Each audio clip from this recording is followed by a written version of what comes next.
Hello everyone.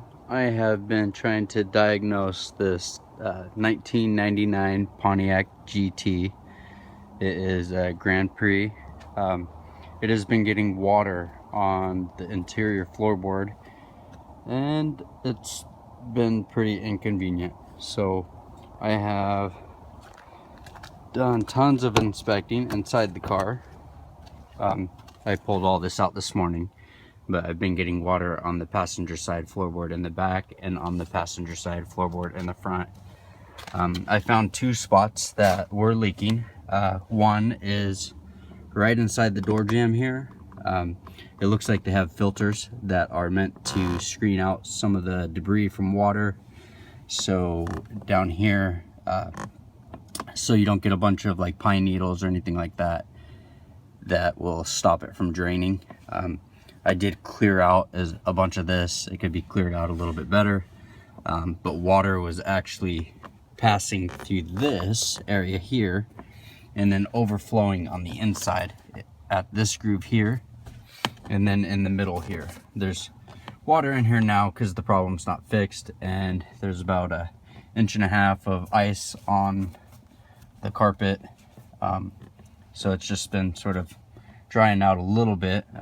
It's pointless to try to get it to dry out until I fix the actual leak, because we live in Washington and there's a lot of water here. So I found if you pour water on the front window, more in the middle rather than the passenger side, that you will probably see water running down the heater. It'll run right off the heater box. I mean, you have to pull, sorry, it's getting foggy because it's cold out, but you'll have to pull the dash apart a little bit, pull out the glove box and stuff if you want to see that, but I do not believe it's necessary to pull all that out. The only reason all this is pulled out now was because I had to inspect to see where the leak was, and it needs to dry out. I will be putting a heater in here soon. As I was in the middle of this morning, it decided to start snowing, so there we have it. What I found is that when you pour water in this general area here, this windshield has been replaced before a couple times, but there's some weather stripping right here that it was just sort of sitting in there.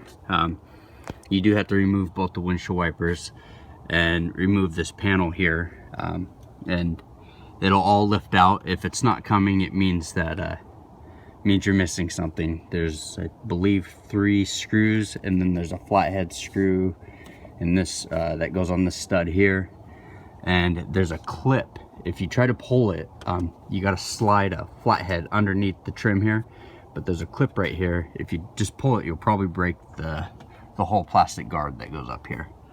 But what I believe is happening is this trim is meant to actually catch water and have water flow down the side here, and then there's actually a drain here for water to go at, and if it decides to go this direction, water will run here, it'll catch down on the metal down here, sorry, it's you see it a little bit, and then it will just bypass the heater, because there is a guard right here that keeps water from going into the heater, and there's also washers down there.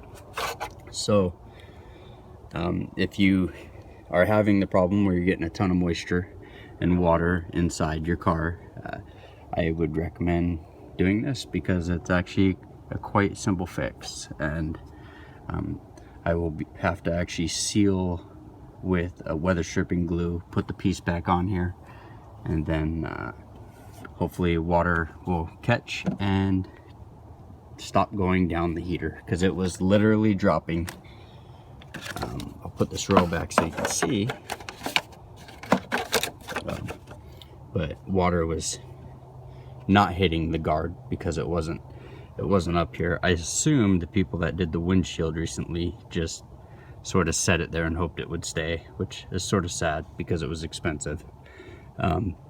But water, instead of bypassing this area here, it was just it was flowing straight down here, hitting this guard because that's where it was already wet, and then just running directly into the heater. which can create all sorts of problems. So hope this helps somebody else.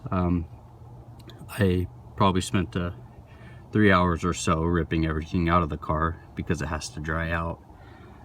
But this car is, I mean, it's a beautiful car. It's just had that one moisture problem, which can actually cause all kinds of corrosion and other moisture problems. So yeah, if you have any questions or want to know how to get everything apart, feel free to comment and I can try to guide you as best as I can. I hope this helps somebody else, since it was a problem for me. Have a great day. Don't forget to like.